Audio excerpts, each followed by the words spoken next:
Assalamualaikum warahmatullahi wabarakatuh. Apa kabar sobat counter semuanya?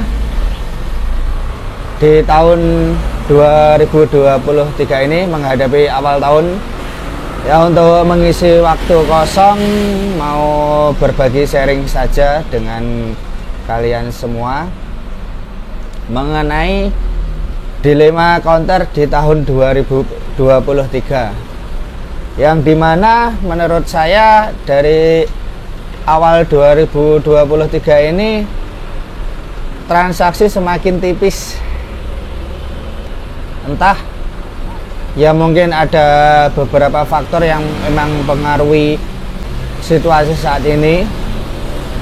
Namun mengingatkan lagi untuk teman-teman jangan patah semangat, karena yang sudah buka counter mulai awal ataupun sebelum tahun 2017 mungkin sudah pernah merasakan dengan adanya kebijakan registrasi dari Pak Rudiantara, ya. Pasti yang buka counter di tahun 2017 ke atas sudah tahulah, nggak asing dengan namanya Pak Rudiantara, yang pada saat itu mengeluarkan kebijakan penghapusan data registrasi ataupun semua harus wajib registrasi menggunakan NIK ataupun KK sendiri. Sekilas saja buat teman-teman yang mungkin belum pernah merasakan dilema buka counter di tahun itu, yaitu biasanya dari transaksi yang biasanya orang harus cuma datang langsung kita ngasihkan paket data, itu harus registrasi dulu, dan itu pun juga menghambat penjualan. Pada saat itu banyak sekali demo, perkumpulan dari counter-counter komunitas di Indonesia untuk berkumpul untuk menyuarakan suara aspirasi dari rakyat, yang pada saat itu Pak Menteri pun juga mengeluarkan statement bahwasanya yang dirugikan hanya counter pulsa gitu. Padahal untuk counter pulsa pun juga menaungi banyak keluarga juga. Misalkan satu counter ada 2 orang karyawan, itu sudah berapa kalau satu Indonesia gitu. Pastinya juga banyak yang terdampak, dan dari situ pun terjadi pengurangan karyawan pasti ada. Nah, itu kilas balik untuk tahun 2017 akhir.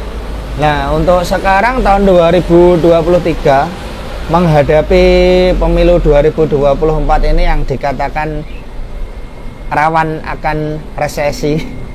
Nah, ini kemarin saya itu sudah mendapatkan curhatan dari karyawan saya, bahwasanya anaknya cerita, "Loh Mas, tahun ini kok transaksinya turunnya banyak yo. Biasanya kalau level counter saya transaksi bisa di angka 50-70 transaksi. Itu sekarang sampai 30 atau 40 itu aja sudah bagus." Tapi mau bagaimana lagi, namanya kita juga pengusaha, pasti harus berusaha.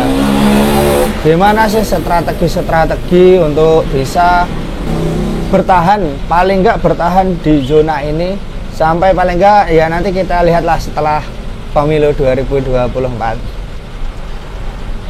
Ya mungkin sekedar saran atau cerita saja buat teman-teman yang sekiranya mau buka counter di 2023. Apa sih rintangannya? Untuk rintangan buka counter di 2023 diantaranya, yang pertama, banyaknya jaringan wifi.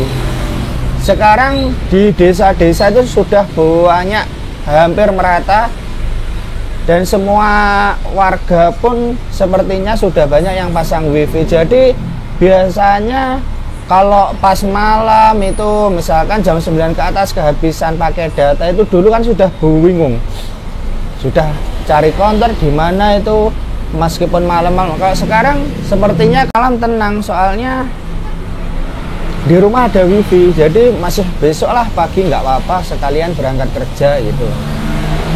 Itu wifi paling berpengaruh untuk saat ini untuk counter dalam skala jual pulsa dan pakai data itu ya. Untuk yang selanjutnya dari provider sendiri pun sekarang lagi gencar-gencarnya untuk promo. Jadi nomor-nomor user itu sudah di broadcast promo-promo paketan. Jadi mungkin user ke counter cuma beli pulsa gitu, yang untungnya mungkin cuma 600, 800, ya mungkin ada yang 1200, ya kita ambil tengah-tengahnya 1000 gitu aja. Itu kalau kita harus pakai karyawan, pembagiannya gimana gitu. Terus yang selanjutnya bahan perdana yang kita gunakan sekarang itu KPK atau produksinya untuk KPK atau perdana kosongan itu sekarang sudah mahal. Dimana yang dulu misalkan ini perdana bahan tri itu dulu kalau kita mau produksi sendiri itu KPK perdana kosongannya itu dikasih cuma-cuma sama salesnya. Sekarang harga KPK nya aja sudah 10.000.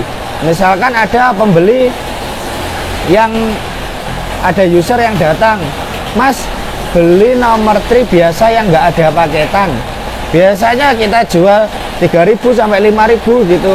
Sekarang modalnya ada sudah 10.000. Nah, terus kita mau jual berapa?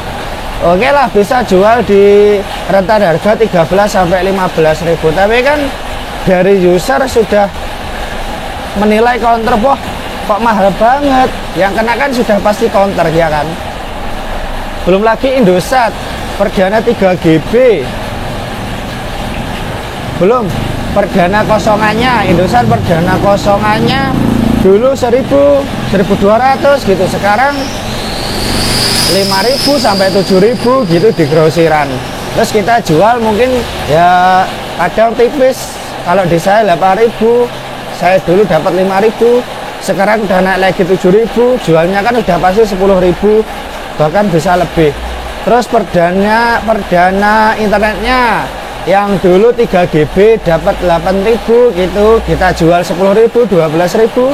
Sekarang dapatnya aja sudah 25.000 untuk produksinya. Untuk bahan produksi voucher perdana sama pulsa yang kita jadikan satu menjadi paketan itu. Jadi sudah emang bener mahal. Cuma menurut saya yang sekarang cukup bersahabat itu Telkomsel, tapi di perdananya bukan di voucher. Tapi kalau di harga voucher internetnya sama isulang, kita ya masih itu diserang dari providernya juga. Itu untuk poin bahannya ya. Terus yang selanjutnya, apalagi yang mempengaruhi penjualan di counter dengan adanya era digital yang sekarang, tidak menutup kemungkinan orang mungkin kalau malas ke counter bisa isi ulang sendiri lewat m-banking ataupun merchant-merchant yang lainnya, bisa pakai Dana, OVO dan lain-lain gitu. Jadi lebih banyak orang yang sudah ngisi sendiri.